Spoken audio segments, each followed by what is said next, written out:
So first of all, thank you all for coming to the meeting. We really appreciate having you here to talk about employment. So our first speakers are Tammy McEvoy and Terrance Mansaray. I hope I pronounced that correctly. And they both work as employment specialists for Possibilities Employment Service. And they'll be speaking to us about supporting individuals in finding and maintaining employment. Well, hello everyone. Such a nice introduction. I don't have to introduce myself. So basically we're just here to say hello and kind of introduce you to Possibilities Employment Service. So I'm gonna just share my screen here because we have a PowerPoint. Thank you, Erin. So everyone, we can just see this is kind of just our emblem here. So just to tell you a little bit about Possibilities, we used to be 5 associations that amalgamated together many moons ago. And we had decided to rebrand. And the biggest discussion in the committee meetings of rebranding was we wanted positive language and just to be advocates for change, for language that was actually more reflective of what we actually do, which is focus on abilities. And there was no reason to focus anywhere else. And one of the things I like to say about this in regards to employment is, if you can imagine, you go into an employer and the employer only focuses on what skills you do not have in an interview. I think that's just not really realistic. They always focus on what you can do or what you can add to what they have at their business. So this is a bit long. I'm actually going to take you to show you the website, but just so you know, at the end, I'll give you contact information. If you have more questions, there will be a phone number for somebody that you can call to contact. And there's also contact information on our website. So one of the things that we do is we try to be flexible with the kinds of services that we give to people. So pesworks.ca is our website, and there are different categories on our website. One is for employers, for example, and one is for job seekers.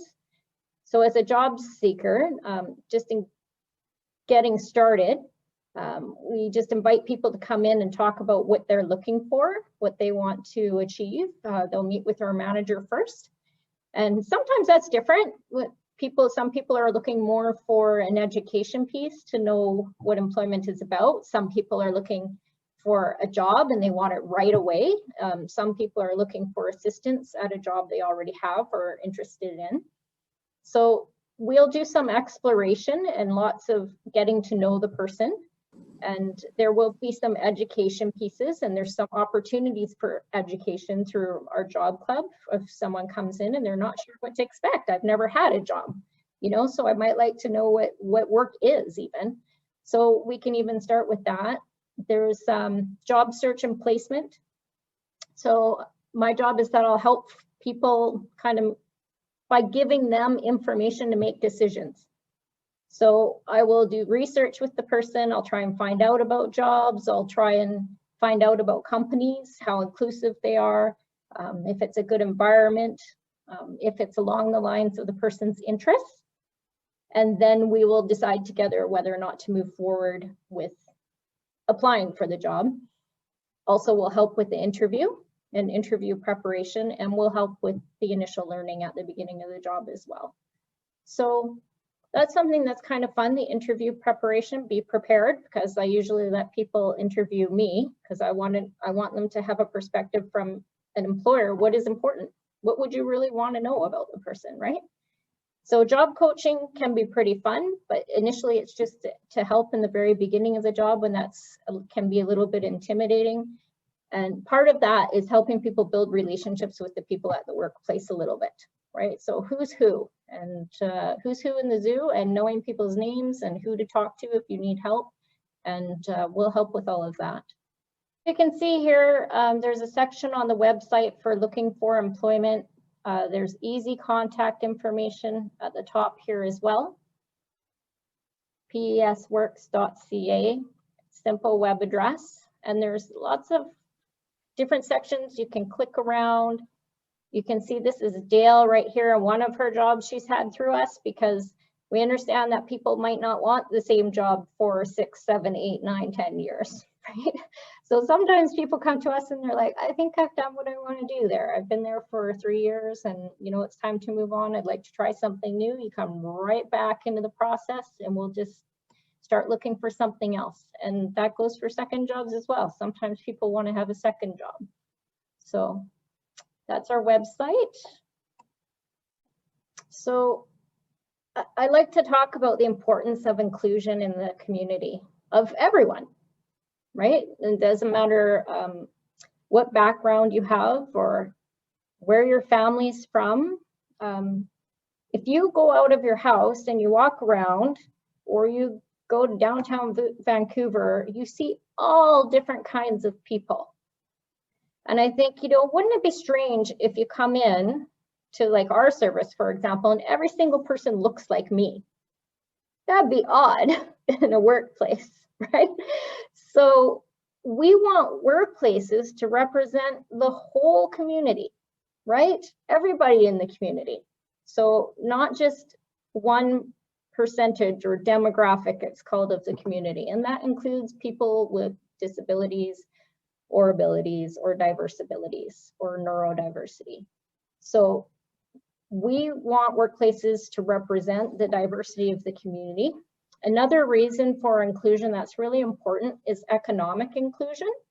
PWD is great, but it's not really enough. So it's great to have supplemental income so a person can go out and buy something they want to buy or pay their bills. Maybe they want to grab someone in their family a birthday present. So that should be something that everyone should be able to do. The other thing is the transferability of life skills to employment. And I put this one because I used to supervise programs for people that were life skills programs.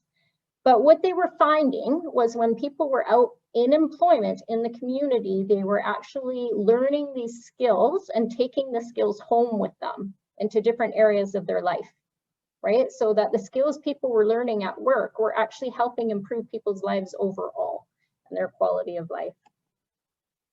So we're advocates for inclusion. So if I phone an employer and they make a comment like, I don't do that, I'm like, you don't do what? Like hire great people with abilities that can be a benefit to your business, right? So sometimes there's a little bit of an education piece, but that's pretty rare. Most people are inclusive, but we advocate by sharing through social media posts. So we do have an Instagram account. We have a Facebook account. You'll see a little later where we post employee or employer of the month. And that helps as well promote businesses that walk the walk and are inclusive in hiring people. And as well, you see we have the website mentioned again. So where to start? That's the hardest thing when you're looking for a job. But we are there to help you. We will help break it down into chewable chunks and make it very easy process to go through. Obviously, the work's not ours necessarily to put in, but we're right there with you to encourage you and to help people to put that work in and to see where we are able to help. So I'm going to share another screen with you for a moment here. This is our Facebook page. And you can see a person there. So this is Justin. So he was featured on Possibilities Employment Services Facebook page. And he was featured for a printing company that he works at. So this is featuring that printing company as well and how they're an inclusive employer. And then sometimes this reaches out to people who attend Possibilities, their families, professionals that are connected to us, different employers that are connected through us. It's just like, hey, you know, this is a great place and they make efforts to be inclusive. So let's go shopping there, or let's support these businesses. And we want to encourage that. And you can see right here, Justin's just setting up the machine for printing t-shirts because he's very big into graphic arts. So this part Terry's just going to talk about. So this is our basic process of the few steps that we go through to get somebody in a job, because we want to make sure that we set it up for success so that it's something that can be sustainable for a person as well. We want it to be a good experience for you when you do get a job. So Terry? Yeah, thanks, Tammy. Yeah, so we normally have 7 processes that we go through with the client before we actually get them a job. And one of the first process is called initial intake. So this is a process where we invite the client together with their parents. If they're comfortable, we invite them to the office and then we sit down with them. This could also mean like not just the office, especially now due to COVID. We're also really flexible and we can also hold meetings through Zoom, through phone call. Recently, I just did an intake actually with one of the clients through a phone call. So anyways, we invite the clients, we sit down with them, and if they want to include their parents, they're most welcome. They let us know. But normally we sit down with them and then we explain to them the processes and what we do at the possibilities. And this is also the time where we found out their interest, what they're looking for and what type of help they need. And we explain to them and how we can help them. So after the initial intake meeting, we normally don't want to get into a rush. So we explain to them, like I said, the processes and what we do, and we'll find out what they want to achieve at the end of after enrolling with us. And we give them normally 2 days to 1 day to think about it. And if they want to proceed with us based on what we tell them, the process that we go through. And then when they get back to us and say, hey, we're interested to want to proceed with you guys with possibility in finding a job, there's also another process that they go through and it's called intake. The intake is normally a 1-day appointment. This is also a process where they come into the office and we sit down with them and we review with them all the consent forms that we have at possibilities. We go through with them all the information consent form. We also have some of the images consent forms. So like you can see as Tammy was going through our Facebook page. So we just don't take pictures and just post it on Facebook. We don't take pictures of our clients and just post it. There's some consent forms that they have to agree and sign if they're okay to be posted on social media platforms.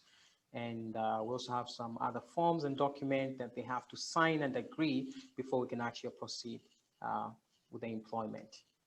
So normally that takes like a day, but mainly it's just reading through the forms and them agreeing and say, hey, we can move forward with you guys. And then when they do that, we also go through the process that's called discovery. So this is a process that takes a bit time because it's normally 8 to 10 weeks. During this discovery process, this is a time where we actually sit down with the client and get to know each other. They get to know each other and get familiar together with the employment specialist. So we get to identify some of the client's abilities, their strengths, their weakness, things that interest them, things that they like and things that they dislike. So we have some discovery tools that we have actually come up at possibility that we actually use. But then we are not just limited to those discovery tools. We go actually beyond, where we do some fun activities just to find out where our clients are at.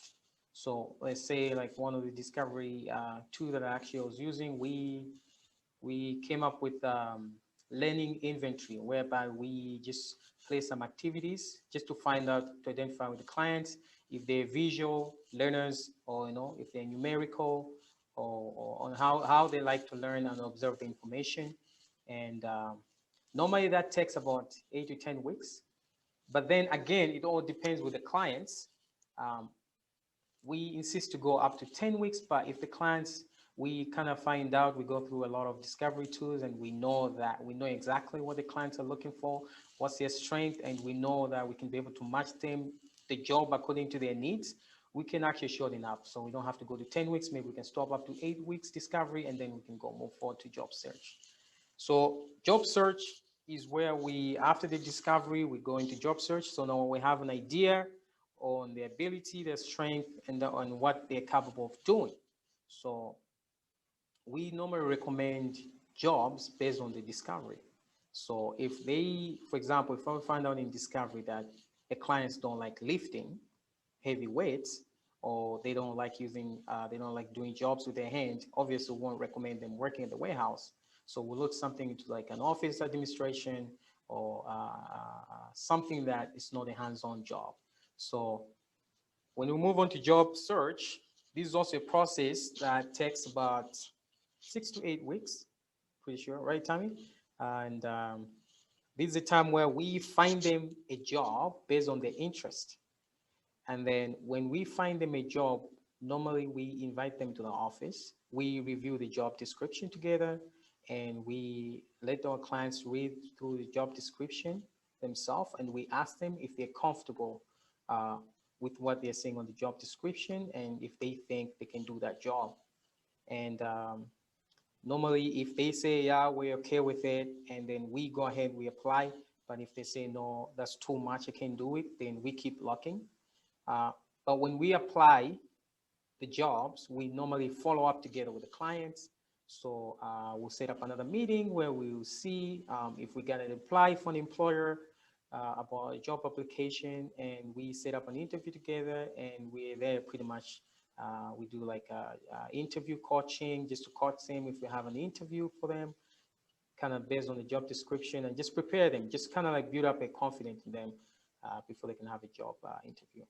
Yeah, job search, often the time frame of job search tends to lean pretty heavily on how flexible people are with what they want to do, right? And often if, in matching people's skills and abilities, job search can be 1 week and it can be 6 months.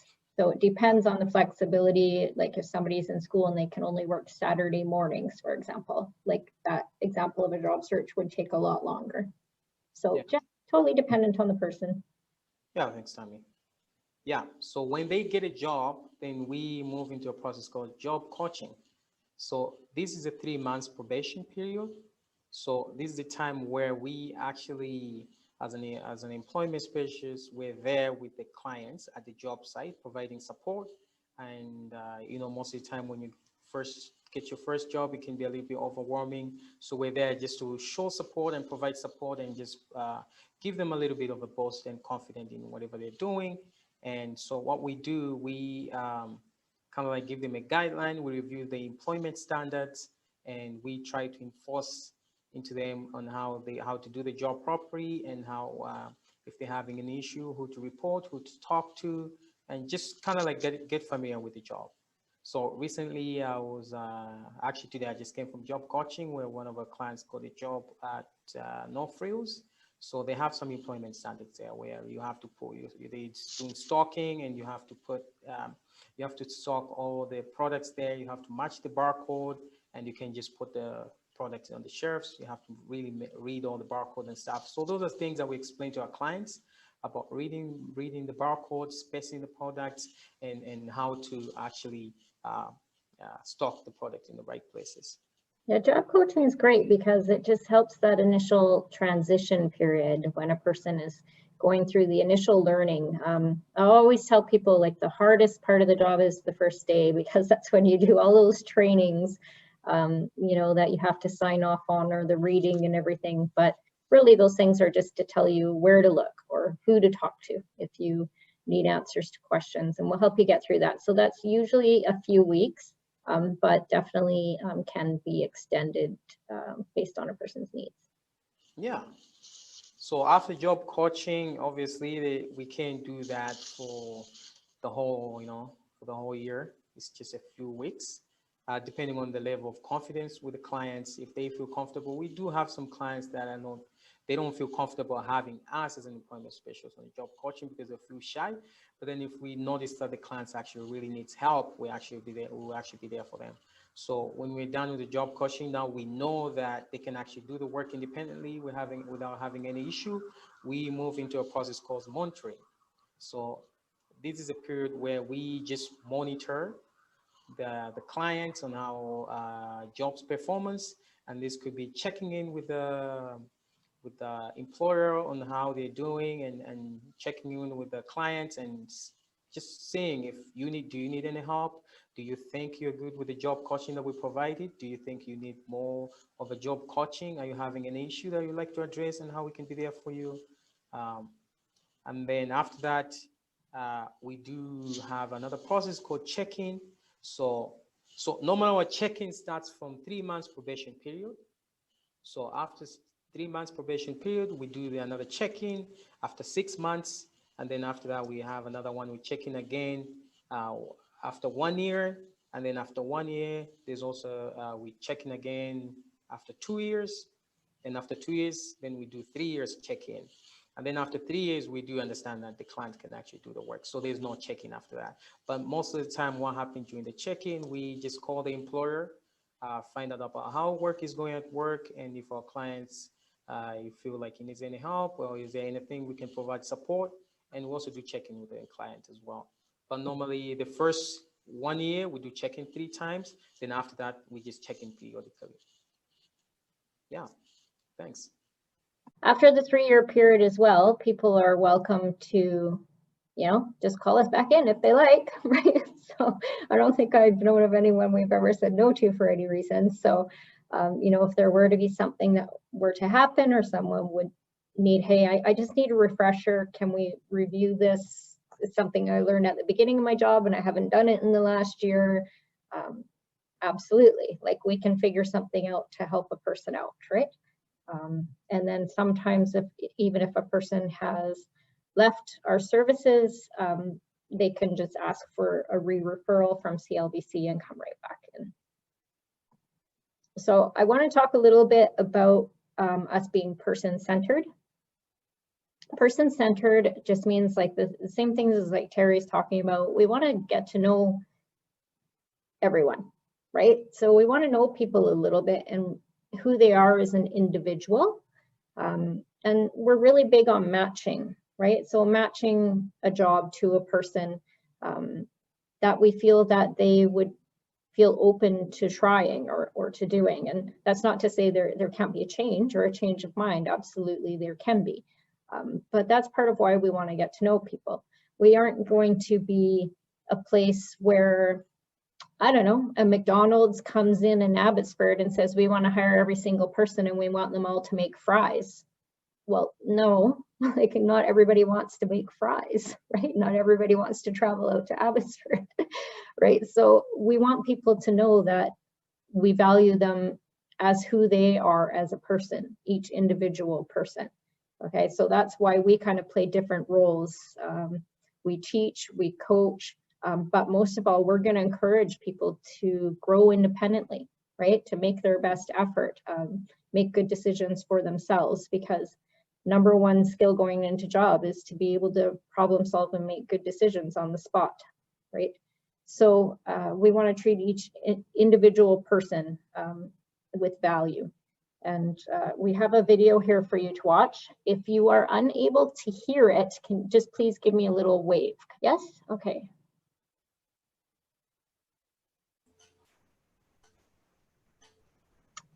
So in this video, there's someone that we work with and the company that he's featured, but there's also other people that work elsewhere. But I want you to know how they talk about themselves, right? And they're all very different. So this is a video that I like to watch when I think about being person-centered. A lot of the places where I have done work experiences in the past didn't consider that I was employable by their employment standards. What I mean is people who don't care for people with disabilities.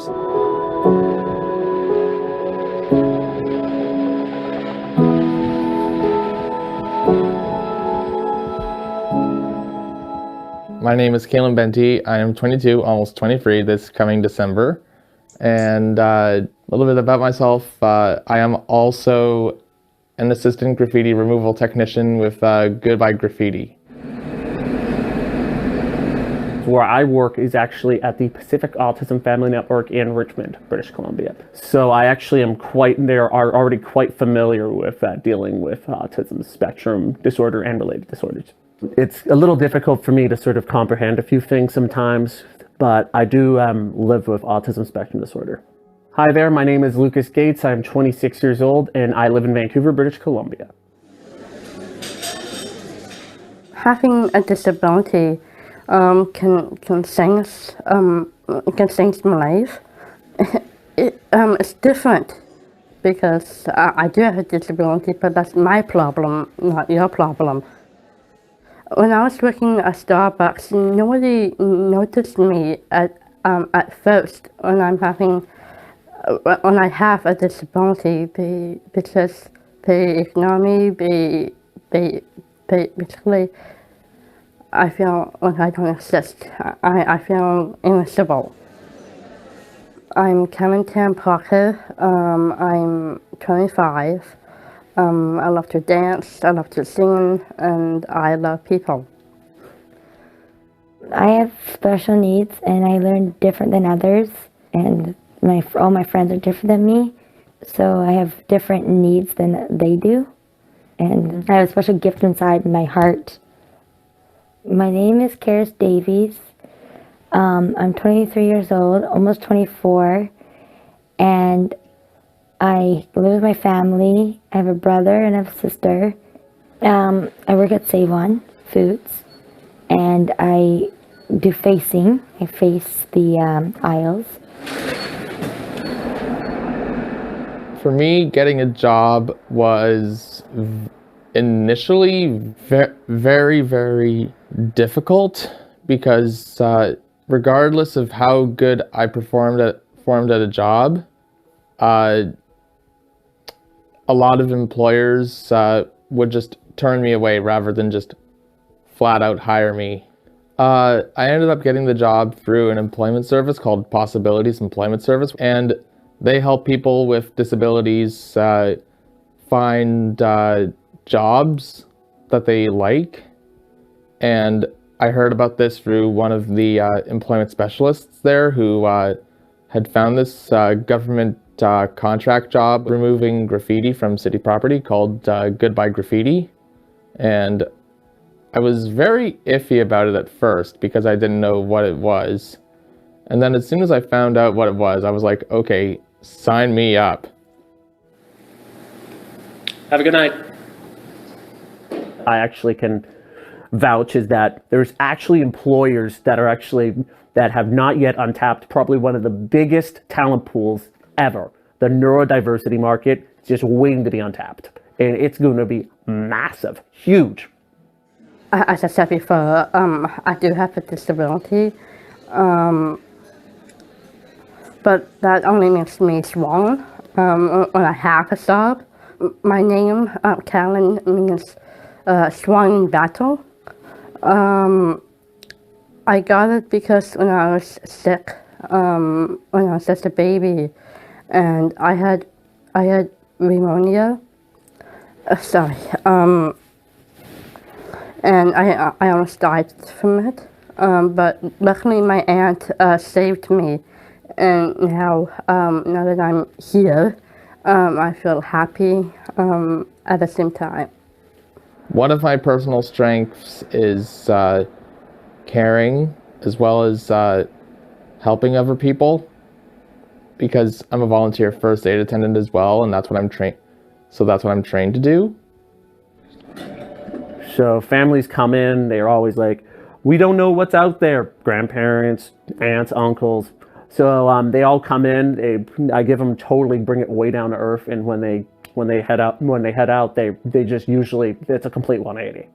And I know for a fact that having that kind of experience, is definitely a very good thing to have to go through what I've had to go through. One day I would love to work at a daycare and help the children and play with the children. I was born to dance. When I was younger, I took ballet, but I quit afterwards. But now that I was in high school, I danced through grade 8 to grade 12.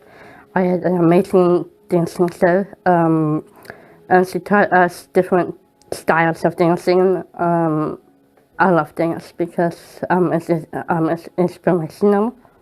When I don't feel comfortable, I sometimes hide it with dance.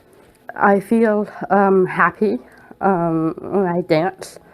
As my dad used to say, I have dance syndrome. My perfect dream job would be a fire investigator, because they are the people who get to go into burned out buildings after a fire has been put out to determine if it was accidental, if it was arson, or if an explosive was used. My dream job is what I have right now, actually. Personally, I'm already happy where I am in my life because thankfully I had the experience to find work, that I was able to find it at the PFN, because they really are an outstanding organization. This is back in high school. I did fabric, and I want to become a fashion designer because my cousin loves fashion. I got a designer's dress, and it walked down the catwalk, and I got it, and I was wearing that at the gala. I would honestly wish that a lot more mental health care services are also free, because even though there's already a lot of mental health care services that are free, not all of them are, which can be difficult for people who are living in poverty, or for people who have come families that have lived in poverty for years. Like, I want to be clued in a group and help them, like, being included in a group and, like, not be alone. If we're a bit different, doesn't make us unqualifiable. We can always work to the best of our abilities. And I've seen plenty of other companies, not just Vancouver, but all over, that really could benefit from inclusive employment. And the stats prove it. When I'm at PFN, they've told me the stats, and it proves. My wish for the future is I really wish and I really hope that people with disabilities can be a person, but not just a disability itself. My wish for the future is that for the generations past my time, is that we're going to have a totally inclusive society where no one is turned away regardless of ability. I really do wish, and this is a big wish, that people with disabilities can go out and follow their heart and follow their dreams.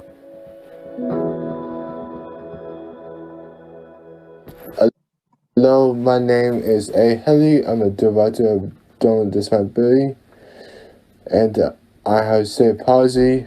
Also, I want to become a documentary filmmaker.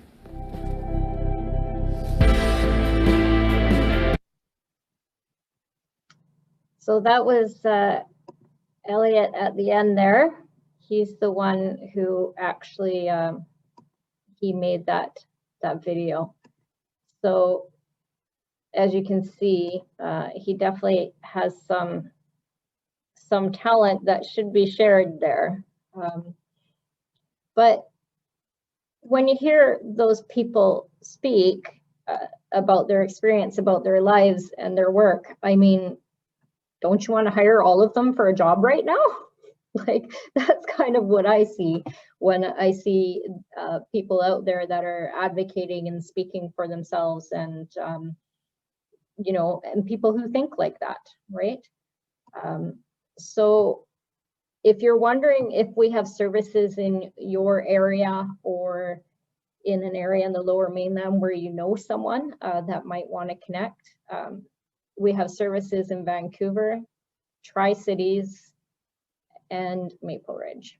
So Maple Ridge can kind of reach out a little to Langley, Maple Ridge, even Mission, Tri-Cities, they'll Cocoa, Port Moody, Coquitlam, and even Burnaby, New West, Vancouver. So we have services that stretch out to all different what's called catchment areas. And ways to connect with us is through Community Living British Columbia. There's a couple ways to do that. So if you give Community Living British Columbia a call in your area, and you can Google search the phone number quite easily, they can provide funding for a person to come to our services. And if you're not sure if you're qualified for funding, you can give them a call, because they do have another program of people that don't fit in that aspect, and it's called Personalized Support Initiative. And that's also through CLBC. We also connect with people privately, and you would have to phone the number to speak with one of the managers about that. That would be dependent on the person and the hours of service and what kind of services a person is looking for. But if you're worried you may not be able to be referred, you could come privately. And we'll also connect with people prior to them being adults, just through a job club for youth. And that's also a possibility if a person hasn't quite graduated as of yet, but is very close. So there's all ways that we can make it work for a person. Okay, and this is our contact information. If anybody wants to note down the contact information, I'll leave it there for about 30 seconds. And you can leave a message there and it will definitely 100% be returned.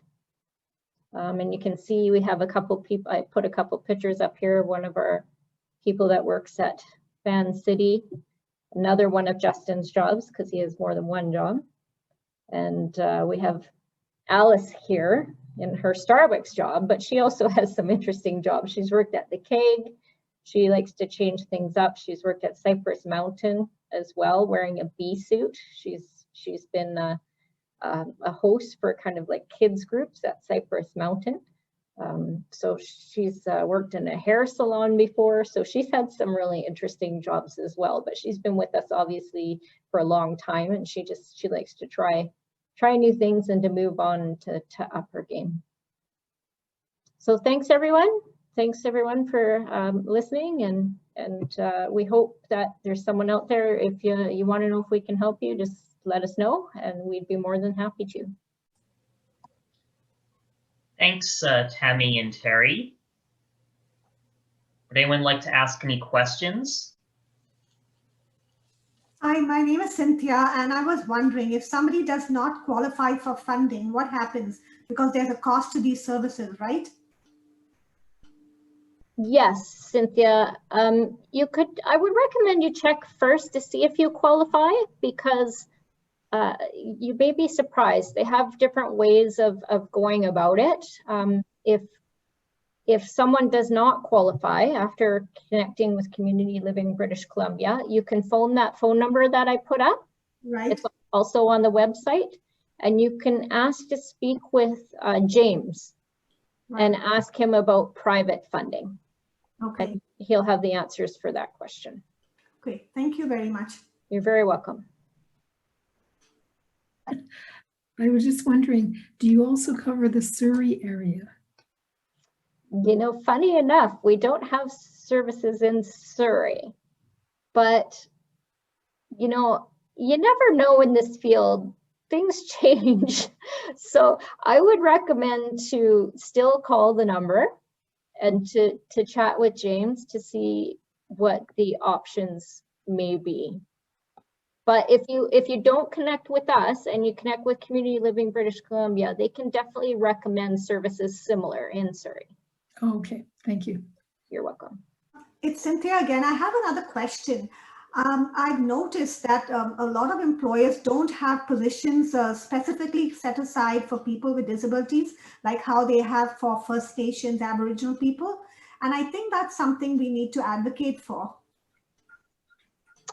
Cynthia, it's really interesting you say that. I mean, obviously our preference is we would like people to be advocated into regular positions, or we call it like gainful employment. We don't generally say, for example, we wouldn't put someone in like a paper route where they're not hired on as an employee, right? So part of our advocacy is that we want the employers to realize that there are people that can do positions that they have already, or that task they have already assigned, right? So sometimes that would be called like job carving, where they might take some task, say a person easily can do 9 out of 10 things on the job description. And that would be like a small accommodation to make that, to somehow work out, maybe the person can have help with that one task, or that they can have someone else do that task. But generally we advocate that employers be inclusive as possible. But some positions, some employers are starting to call us to work with us on, you know, how do I be inclusive?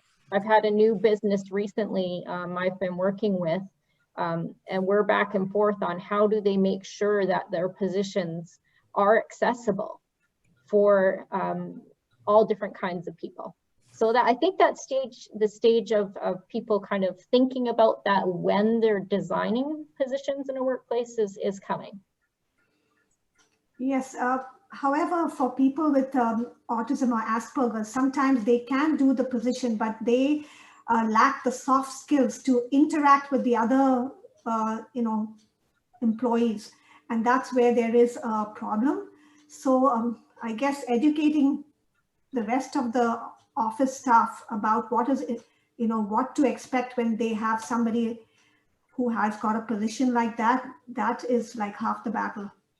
Yeah, and like you're saying, for sure, education is a part of it. And we have had times where we've gone into a workplace, for example, and we've done like a little education session, or, we've met with kind of managers and supervisors on, how to best educate and manage that with their own employees. With that said, we don't go in and out people either. Like, we don't go in and announce this person has Down syndrome, this person has autism, but we might say this person may have some barriers in this way with the job, and we'll talk with the managers about how to best speak with staff about that, or how they would approach it. But we wouldn't basically go and introduce to the staff person, hey, this person needs to be treated differently because they have this or something else happening for them. It would be more in a context of, education, and basically around, being decent, inclusive of everyone based on their strengths, right? And that how can we encourage that and support, in our own workplaces, strengths and weaknesses. And that can be for anyone. For example, if sometimes we have to write something at our workplace, and someone else might be better at writing, so they might edit it for other staff members, whereas someone else might be really good at hosting meetings, so they might host a meeting because they're very good visually and verbally and confident in a crowd. So it's that kind of an approach. I definitely see what you're saying, and we do have to think about it every time we go into a workplace. Thank you. Thanks, Cynthia. Elia has asked a question in the chat. They're wondering how many times a typical client changes jobs before they find the right fit. Well, we actually put a lot of work into trying to find the right fit before. So that's where that discovery piece comes in. So there's a lot of discussion, and we try to get as much information as we can. So we have that to discuss with a person before they go into a job. So they should have a pretty good idea if the job they go into they're going to like or not. You know, it's really dependent on the person. We have some people, they got a job and they've been there for as long as I can remember. I think somebody had a job even basically before I started here, like 10 years ago. When I go to the restaurant, he's still there. He loves it, right? And then someone else, I've gotten maybe 6 jobs or plus for them. So it's really dependent on the person, but you know, it's really giving it a try, and it's not a bad thing. If something doesn't work out, it doesn't work out, whatever. Your day's not any different than it was the day before, and you go on and you try something new and you learn from it. And you know, we learn what skills to take into the next job, and we learn more about work expectations, right? So yeah, if it takes time to find something a person likes or a place they feel comfortable, that's totally okay. Yeah, I'll just add in what Tammy said. So basically, that comes in discovery. So that's why we actually spend a lot of time when it comes to discovery process, because we want to make sure that we get a job that suits their need and a job that match their abilities and their strength. Because most of the times it can be a little bit time consuming if we have a client and then we have to keep changing jobs all the time. But then again, there's been a situation where a client says, I'm gonna get this job, I'm gonna give it a chance, but then I just want to work there for, you know, maybe less than a year. And then when we do check in a year, then they're like, no, I don't want another job. I love what I'm doing right now, and I think I want to stay here a bit longer. So, but again, we do check in. During those check-in, we ask them if they're okay with the job they're doing right now, or they would like to switch it up. But most of the times, we try to register turnovers, and that's why we actually spend about 8 to 10 weeks on discovery. Yeah. Yeah, ideally we try for a good match right away. So I saw the other question there about Delta. So Delta Community Living Society is great for an option in Delta, but my information for Delta may be out of date. I haven't worked in Delta for like 15 years or something. So my suggestion would be Community Living British Columbia, and just to ask them for similar services that are available out in Delta. And if they're busy, or you know, some people are spending some time working at home right now, call them again, and then just remind them that you have a question for them, and or a person you know wants services. I have a couple questions. For those that would be paying privately, I gather from the intake or the phases that Terry was talking about, you're probably looking at about a year of commitment, right? And would that be like once a week kind of thing that you touch bases with an individual? Tsunami, we do hold meetings once a week. And again, when it comes to the private fee, those are fees that normally we don't deal with the clients one-on-one. So most of the time, parents, if they want to talk about private fee, they just call the number like the one time he actually showed, talk to a manager, and then they actually discuss the private fee. Yeah, privately would be designed on the individual person, and you know, if a person doesn't have much money to contribute, it would be like a very condensed version. With that said, you know, we're not like hyper strict, you know, that, because I made a phone call, I have to write down those 15 minutes or anything like that, right? Like, we want people to be able to work, and we want people to be successful. So, you know, we're quite flexible. It's not, you know, and I think like the people that design it, Colleen and James, our managers, are, you know, they're very creative and open-minded in ways of being able to have services work for a person who maybe can't afford or wouldn't be coming through CLBC. And how do you find your employers? It varies. I mean, they're very different. You know, I can think of one employer who was like at a theater, for example, and when we went in for the interview, he was just like, tell me the bus route, tell me how you get here. Tell me, you know, the person had obviously never taken the bus there. They were going for a first interview, you know, and he was like, just dun, dun, dun, dun. He had these expectations of the person, but the person was well prepared, and they had a great interview, and they got hired, and did a very good job, and were eventually promoted to team leader, right? So, and then other employers, they'll ask us a lot, but you know, it's their decision. So they might say, oh, what person should I hire? And you know, they're really not sure how to go about it, right? But our general advice would be, they're an employee, and you know, you should treat them like you would any other employee, right? So definitely we want people to know that employers have expectations, and they have probation, and it's a business, and they want people to be able to do the job, right? Right. And my final question, and then I noticed there's a couple questions in the chat as well. What's your staff turnover? If you start working with a job, an employment specialist, how likely is it that they'll be there 6 months or a year from then, from the time you start? I don't know, Terry, you're pretty new, so you've only been here like a few months, but I've been here for, I can't even remember. It's been more than 10 years. Anyways, so there is a chance you may change ESs. We call it ES, employment specialist. I don't think that's a bad thing necessarily, because in reality, you're going to have to learn that flexibility if you're going to be out in the work world. You're going to have a manager, that's going to change. The next shift, you're going to have a different supervisor who might have a different personality.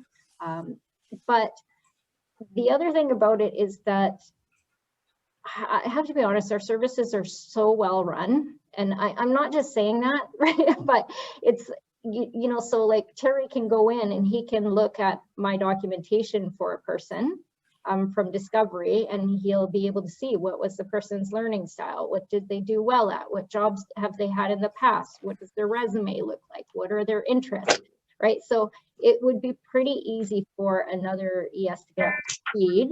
And we also want to be open to, like, somebody changes over time or changes their mind, right? So if we have a person serve come in and they're like, well, I don't like that anymore. That's not something I'm interested in anymore. We've had times where we've gone back and if we're struggling with something with someone, redone some discovery, right? So that we can just figure out where are they at now in their life.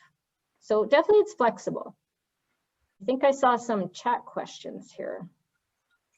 Somebody asked about if you have a bachelor's or a master's, have we helped people before? Yes, we have helped people that have had bachelor's or master's before to get jobs. Obviously, job coaching would be a bit different because you would know way more than us probably about whatever your specialty or your field is. But yes, that is absolutely, we can help people connect that have that higher education. Any help for summer employment for university students? Yes, definitely. If that's your goal, you can just come in, you say that in the initial intake that I'm looking for temporary jobs. Generally, our focus is to try to get ongoing jobs.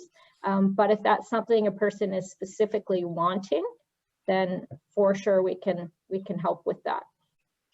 Tammy, what about jobs specifically in the graphic design field? I think Anna had a question about that. Anna, this is interesting because I have a couple people that have this interest right now. And I say that your son is going to graduate graphic design this summer. Yeah, if the person knows they have the background and the qualifications, you know, that's something that we'll go through in the discovery process and see what connections we can make. Yeah, definitely that is an option. Let me see if I've missed any questions. If I've missed your question, please let me know. And I'll add in another one, like if they're looking for a graphic design job and then we see that they actually don't have the qualifications, we can find them a job that can prepare them into getting into that job, the dream job that they want. So basically it's going to be something, an entry job that can give them a little bit of an experience before we can actually start looking into a graphic design. So maybe we can have a plan with them and be like, okay, we know your ideal job is a graphic design, but you don't have qualification. But how about you get a work experience at a different company that can kind of gives you a little bit experience into having a job of graphic design. So maybe after a year of work experience, we can look into that. And then when it comes to high functioning autistic person, we normally like to work with people that can actually do the work independently, because for example, at jobs, we can only provide job coaching just for 3-month probation, but after that we expect you to do the work independently. So maybe Tammy, if you can add something, what do you think? Yeah, we will help anyone. Yeah. So if someone wants to come in and they want to explore, or you know, they want to try to get a job, they're more than welcome to come, and we'll do our best to support regardless of what the skills and abilities are. The reality is that, you know, we found so many different kinds of jobs for so many different kinds of people. I see it as quite an opportunity for people, and the supports are ongoing, right? So we want to steer people to being able to be independent in positions, but we'll help to give you the tools to do that. We'll help the people to have the tools to do that. And we can always do check-ins and supports more often as needed. And if more supports are needed, sometimes we go back in and we do job coaching again. So definitely we will make it work. The one thing that we usually suggest to people for that level of independence that Terry is talking about is to try and take the bus. So transit's one that we'll ask in our initial intake, is if a person is willing to learn to take transit independently, or do they take transit independently? Because I think part of what Terry is saying is that we wouldn't be ongoing on the job with the person for the whole time they had the position. So there would come a point where there'd be something in place of them keeping track of their schedule, learning transit there, those little things. But sometimes we can also negotiate some accommodations around that too. For example, parents having access to passwords on computer systems so they can check the schedule, or having someone write it down for the person weekly so they can take it home. Navain, it's a question. I have a couple of questions. One of them has to do with the discovery process. Supposing you find during the discovery process that the individual you're talking to really requires further education, would you direct them in some way to get that? That's number one. And number two, I think you're probably aware that most of the people involved in this organization are high functioning in their area. So and therefore don't qualify for a lot of the services that possibilities can offer through CLBC. So do you two actually deal with both the people who are paying privately, which would probably mean most of the people we're concerned with, as well as everybody else? Yes, we do. And I think people would be surprised that they may qualify through the PSI program through CLBC, right? It's actually pretty rare where we have. I'm really curious about that, because well, first, perhaps you could answer my first question. If a person requires some additional educational qualifications, would you help them in that area? And secondly, perhaps you could elucidate on who qualifies under PSI. Yeah, so absolutely, that's actually part of discovery too. So we do discovery, actually, when we do discovery, we do ask them the level of education, we review it with them, and they will tell us you have a high school diploma, or they have a diploma, or have a bachelor's degree. And then we do ask them, do you see yourself going back to school and maybe get a diploma or degree? Most of the times, most of the clients, they're not really motivated after high school diploma. They don't want to get a they don't want to get a diploma or a degree. But then if they're looking at certain jobs that actually requires some high level of education, we would encourage them, say, hey, maybe if you're looking into going to this direction, maybe I'll recommend you, maybe if you go back to school and get this, it would be nice. But at the same time, we can only encourage them, but we can't really push it. It's up to them to take. So you couldn't create a link, for example, to a course in a community college that might help them with the next job they want? We can look into it for them. Like say they come in and they say, hey, I have this specific goal to do this for a career. And, you know, we can look into saying, okay, here's like the job description of the job you want to do and the education that's necessary, for example. So our job would be to kind of accumulate information so the person can make a decision. So if they want to make a decision around education, they would pursue that on their own or through other means, the education piece. We would just be focused on the employment piece. Yeah. And sorry, what was the second half? Lisa? About PSI, could you elucidate regarding what sort of flexibility there would be for the people we're most concerned with in this group, which are people who are high functioning, and how they might qualify under PSI?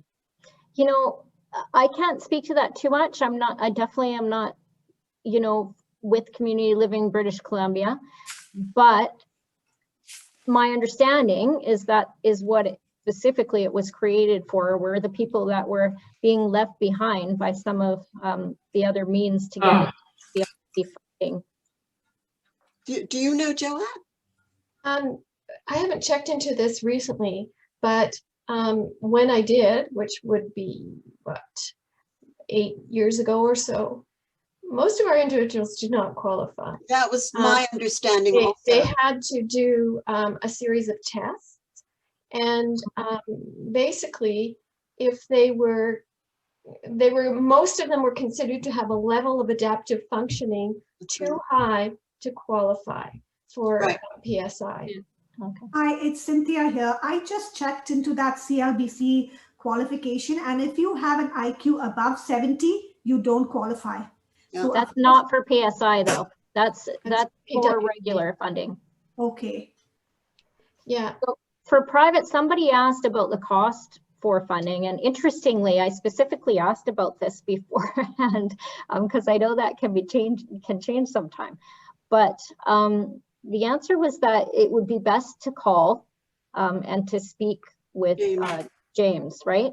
And to see what he can do if it were to come to the need for private funding. Just adding on the education, actually. So currently right now I'm working with one of the clients that was recently was working at Van City, but because of COVID, work has shifted, and he's going to be working at home, and he needs to get familiar himself with Microsoft and Excel. So what I did after I realized that he's not knowledgeable when it comes to Excel, I did recommend some resources, some videos, and some stuff that he can actually read, and then I did review it with him just for him to understand the concept. So that's actually some of the stuff that we actually do. We can recommend some resources that we think they can be helpful to the client, that they can add in some skills. Yeah. I think in the interest of time, we should move on to our next speaker. There will be some time at the end of the meeting if anyone has any further questions. So I'd like to introduce Alissa Villanueva, who works as a job coach and program coordinator for Back in Motion Rehab. And she will be speaking about her organization's Skills for Life and Work program. Awesome. Thanks so much, Aaron. And thank you, Terry and Tammy, for sharing on possibilities. It's honestly so affirming to be able to plug into these community groups and just see how there's so many different resources available.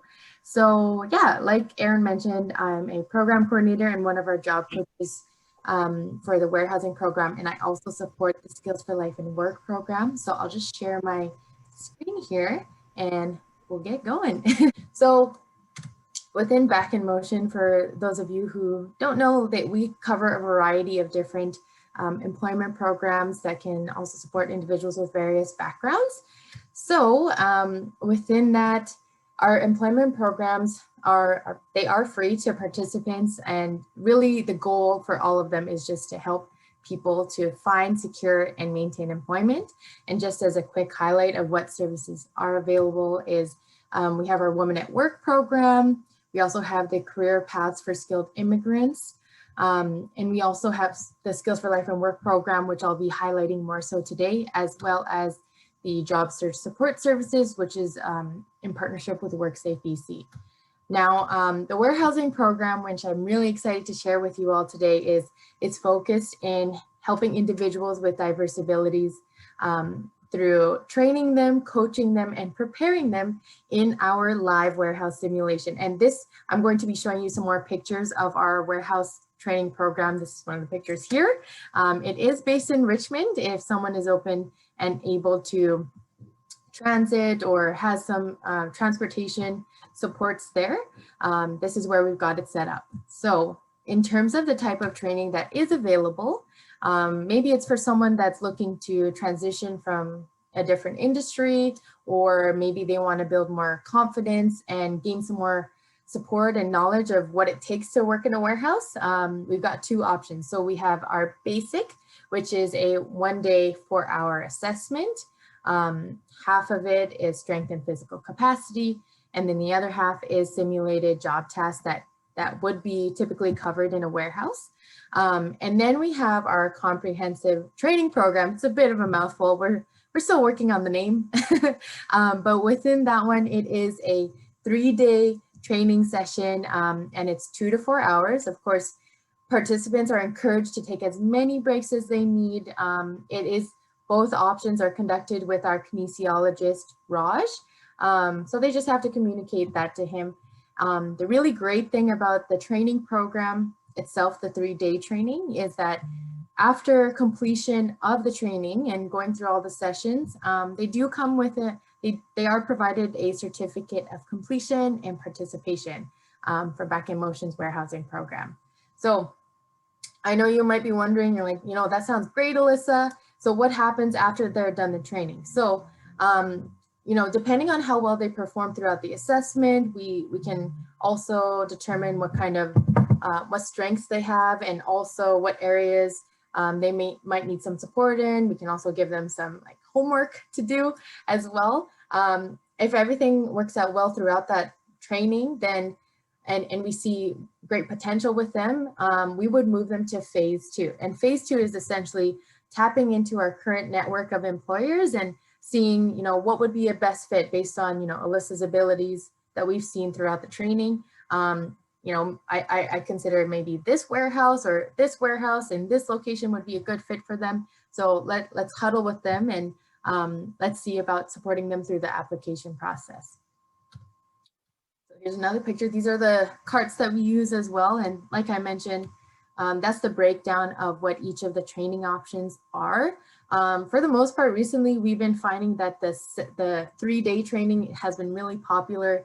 People are providing really great positive feedback and having that time to, more time really to practice and build confidence around what it takes to work in a warehouse. And we really take the time to make sure they understand how to navigate the different aisles, give them strategies to understand how to break down the different letters and number combinations as well too, because I know even for me that can be a little bit confusing.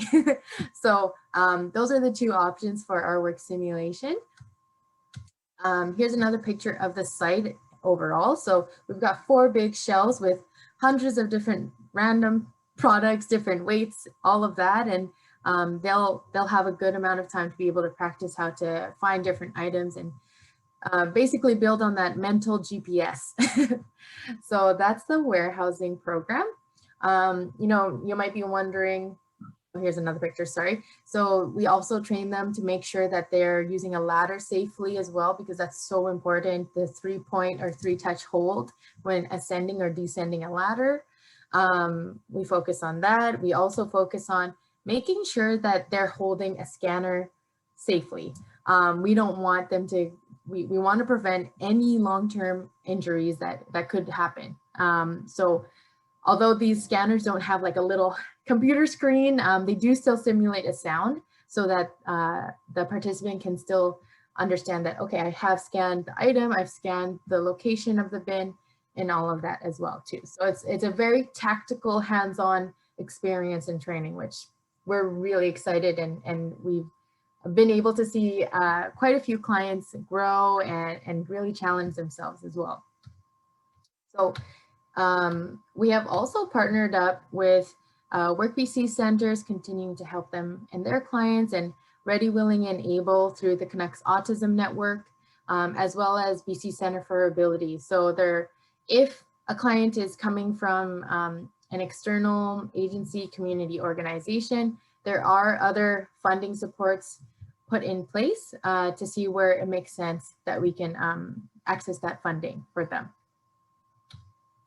So in terms of general legibility, we're looking to support individuals with diverse abilities, and it can even be self-disclosed. We personally are at Back in Motion, we're not looking for a medical report or anything. It can be self-disclosed.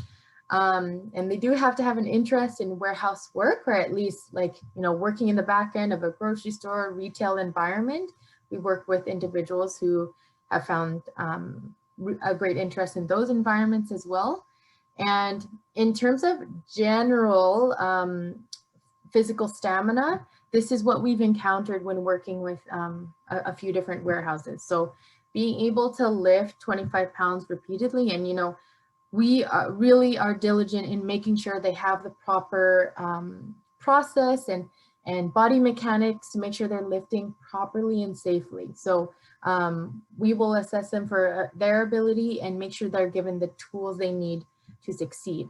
And this part here on 49 pounds occasionally, I would preface that and provide this disclaimer that, it really depends on the type of warehouse an individual is considering. So we've worked with like a produce warehouse. We've also worked with a more e-commerce based warehouse where it's focused on everyday essentials.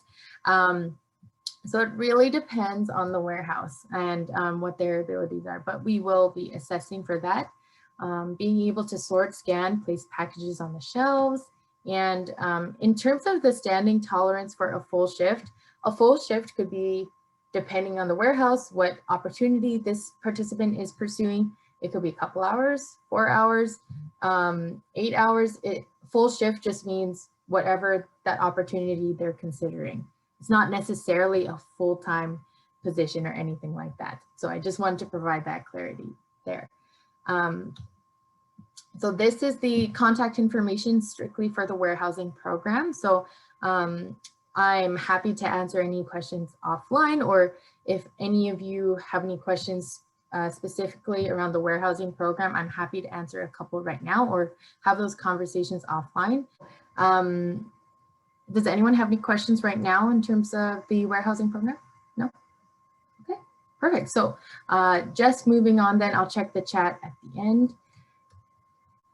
The Skills for Life and Work program. So now this one falls under the Ministry of Advanced Education and Skills Training.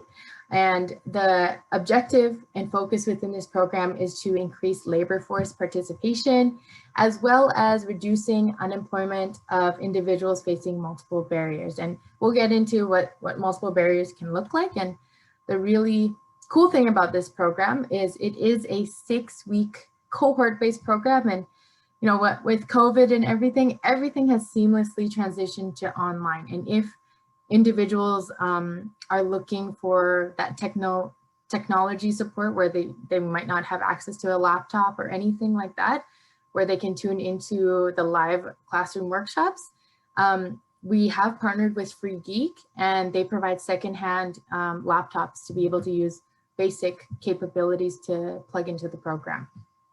So in terms of multiple barriers, we support individuals who are encountering 2 or more of these barriers. And I'm sure all of you have, either experienced this personally or secondhand, that even within each of these terms, it's such an umbrella and such a scale as well too, right? So yeah, we're open to working with various individuals, and in terms of limited English language skills, what we found successful for both the individual as well as the facilitator who supports them throughout the class is to have at least a CL, an English language, I think it's CL5, I believe. So something around that range. So in terms of the types of curriculum that's focused, so not only is it just job readiness, but it's also a combination of life skills, because we are looking to ensure long-term sustainable employment for these individuals. And it focuses on some key sectors, which I'll highlight in a short second. If someone's interested in customer service, business administration, with the way that things are, hospitality and tourism is in a huge focus right now, but it could be later in the future. I'm sure all of us are counting down the days to hop on that next flight or vacation to a beach. I don't know about you guys, but general labor is also a focus in terms of industry, food and beverage, as well as warehousing. And we do have a dedicated job developer for the Skills for Life and Work program. And he does tailor his search and supporting and application processes depending on each cohort. So I believe there was one or two cohorts in the past few months where there wasn't a huge interest for warehousing. So he had to adapt and focus on other key sectors and industries too. So it's a really personalized approach. In terms of a highlight of what the other soft and essential skills can look like, it could be teamwork, conflict resolution, communication skills. It could be maintaining motivation. These are just a highlight of what can be covered in the 6 weeks, along with the job readiness supports. We also have guest speakers that come in just because, it's really great to continue to network in the industry. We have Neil Squire Society that comes in, WorkSafe, BC.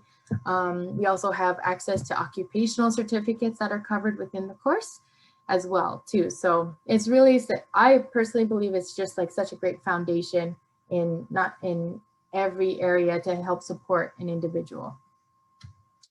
Like I mentioned, everything has pretty much transitioned online. So there are video presentations and it is a live classroom setting. So in terms of number of participants in a class, we have 3 locations. Look, I say locations loosely just because Surrey, Richmond, and Vancouver, everything's online now. So within each location, there's about, I would say, anywhere from 5 participants per facilitator to a maximum of 8, 10.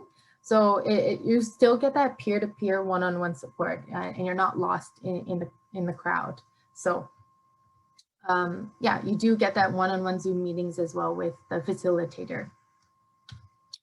So our next cohort, we are I think a few weeks into the first one of the year. So our next cohort is March 2nd, 2021, and we are already accepting applications for that cohort. So if you or you know anyone that would benefit from this program and would like to participate, I'll include the information, the contact information. But yeah, we're actively receiving applications. And in terms of a daily schedule of what it looks like over those 6 weeks is, a couple hours in the morning. Maybe they start at like 9:30, 10 a.m., go until 11, 12, depending on if there's a guest speaker or the material that's covered. You get a break for lunch and then come back around 1 o'clock and then go until maybe 3 in the afternoon at the latest. So you do have time to be able to cater to other responsibilities and commitments, but for the most part, we are looking for a full-time commitment just because it's a short, intensive 6 weeks, and we want to do everything we can to support you. In terms of eligibility, you do have to be a Canadian citizen, permanent resident, or at least or a protected person legally entitled to work in Canada. You have to be living in BC. It's really cool. We've been able to do like community workshops as well with the library, and we had someone from California register and we had someone from India, but unfortunately they have to be local within BC. In terms of facing unemployment, as well as in terms of precariously employed, they could be just maybe facing inconsistent work. And we're open to have a discussion on a one-on-one basis. Maybe they work a couple hours this week, maybe one next, maybe a few more hours the following week. So they are still considered eligible for the program. They can't be a full-time student just because our program is full-time. However, we have had conversations with maybe those that are just finishing up high school, but their hours are flexible just because of the times within our program. I think it just really involves having a conversation around that. And for this bullet point here, basically what it means is, so not actively participating in or receiving financial support from another provincially or federally funded labor market program. It's a bit of a mouthful, but what it means is because this program, like I mentioned at the beginning, is under the Ministry of Advanced Education and Skills Training, there are certain agreements put in place. If a client or participant is coming from Work BC, we are able to collaborate in terms of supports. We just need to communicate that, supports and resources aren't duplicated, if that makes sense. So it's just an open line of communication. They are still considered eligible for the program. And yeah, finally, must be interested in and ready to engage in skills training and employment. Yeah, that's pretty much it. Does anyone have any questions? So this is that's the email for the Skills for Life and Work program. If anyone has any questions they'd like to refer to them, I just put it in the chat. And yeah, that's pretty much it. Does anyone have any general questions for any of the other speakers? I'd like to ask a question of Alissa, actually. So this goes back to Cynthia's question earlier about those people that have degrees or whatever, have advanced education. Let's say they're currently unemployed. What about, is there a way that they can jump in on this program at the job search level rather than go through the whole program, assuming that they don't need help resume writing or they're literate, they know what an employer's expectations are in terms of showing up on time and all of those other skills, but they are either through lack of self-confidence or because they have been in school, they don't have a long job history. Is there a way that they can jump in at the job search level? And for Skills for Life and Work, because the workshops within each week, what I've seen is they cover the soft essential as well as job readiness, all kind of simultaneously at the same time.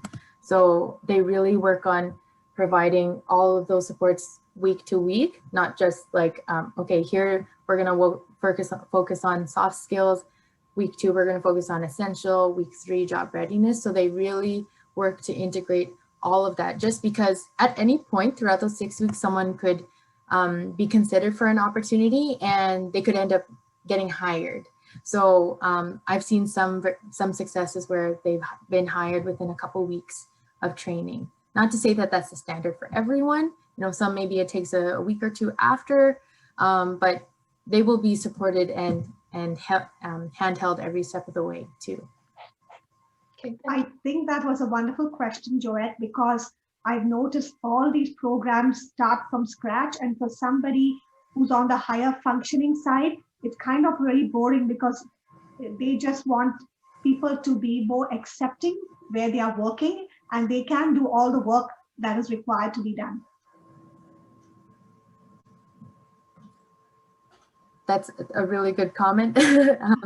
I think, yeah, in terms of higher functioning and having multiple degrees or higher levels of education under their belts, like maybe the career paths for skilled immigrants might be a good fit for them. It really just depends on what they're looking for, their goal, their focus, right? And then working backwards from there, what would be the best path to go down?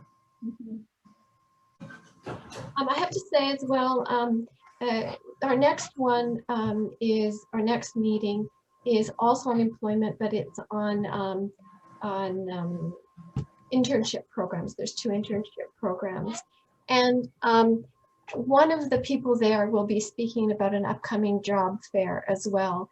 And so I think that there may be opportunities there to look at a wider range of prospective employers that may be applicable to this particular group. So I just wanted to thank you all for taking the time out of your Friday afternoon, and also such a pleasure being on here. Thank you, Joette and Aaron, for organizing this and having me on, and so great to co-present with the Possibilities team too. Thank you all. Yeah, thank you, Alissa and Tammy and Terrance. Yep, nice to meet everyone. And, just keep in mind, we can, any of these services, Delta, Richmond, Vancouver, Alissa's, ours, like they can be flexible, right? So they've got a lot of things in place to work, but they definitely can be flexible, and it's just a conversation away. So thanks, everyone. Thank you. Take care, everyone. bye, Thank everyone. you. Bye.